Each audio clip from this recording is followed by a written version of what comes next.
So our group did college affordability and specifically understanding tuition and financial aid. So part of our data was an original survey done by one of the members of this group, and that involved distributing a survey to several schools throughout Utah. And for institutional, state, and national level data, we used iPads as existing data for this.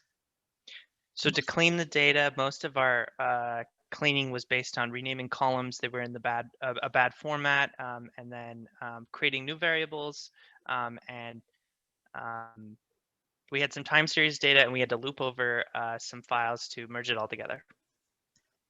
And beginning with the exploratory analysis, the main question the survey wanted to answer is why students in Utah don't fill out the FAFSA. And the main reason was students don't think they would qualify for the FAFSA. And for reasons for completion, we can see that for federal aid is the largest reason. And then a lot of students also didn't know why they had to complete the FAFSA, which is interesting. And as we can see here, it looks like there may be a difference between the completion rate of LDS students and non-LDS students, which is something we will look at later. From this graph, you can see that there's an inverse relationship between state funding and tuition over time, especially after the Great Recession.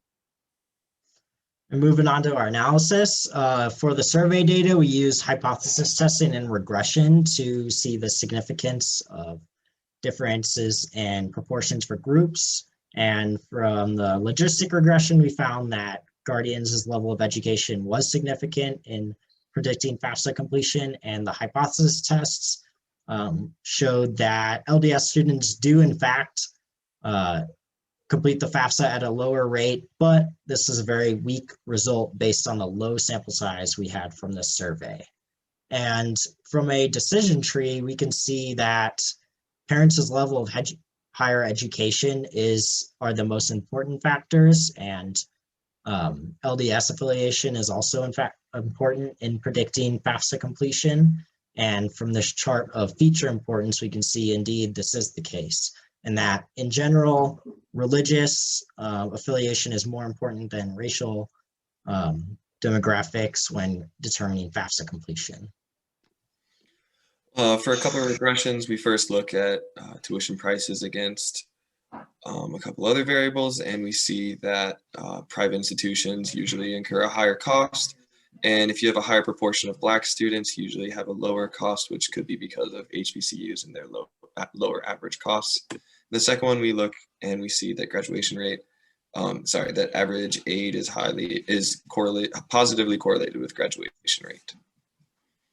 For the time series data, we did a Granger causality test, which shows that in-state tuition can be predicted by, or out-of-state tuition can be predicted by state appropriations, and that takes about 3 to 4 years to go into that time series. So in a brief summary, we saw that through the national and state level data, that tuition is heavily dependent on state appropriations. And from the survey, unfortunately, due to low sample size, we cannot get very many reliable results, but it does suggest that there may be a difference in FAFSA completion proportion for LDS students versus non-LDS students.